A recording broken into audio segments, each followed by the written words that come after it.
एक बार किसी जगह बहुत सूखा पड़ गया, अकाल की स्थिति आ गई। उसी जगह पर चूहों का एक परिवार रहता था। अब अकाल की स्थिति को देखते हुए चूहों के परिवार को समझ में नहीं आ रहा था कि क्या करा जाए।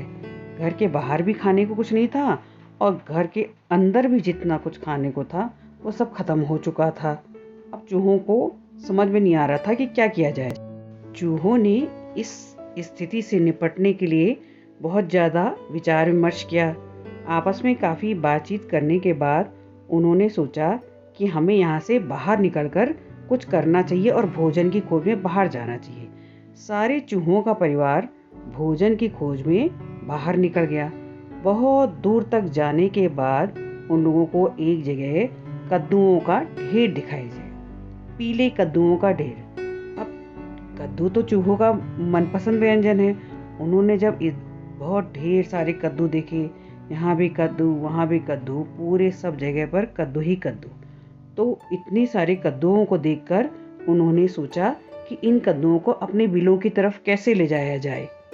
इनमें से छोटे छोटे कद्दू जो कि वे अपने बिलों की ओर ले जा सकते थे, उन्होंने चुन लिए। इसके बाद उन्होंने वहाँ कद्दूओं को खाना शुरू कर दिया।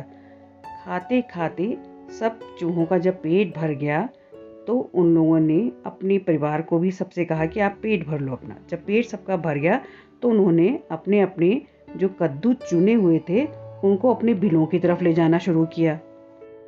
धीरे धीरे वो सभी कद्दूओं को उठाकर अपने बिलों की ओर ले गए। कद्दूओं को उठा उठा के ले जाते रहे। धीरे धीरे करके उन्होंने अपने बिलों को कद्दूओं से भर दिया। मेहनत कर कर के वे सारे कद्दूओं को अपने बिलों की ओर ले आए।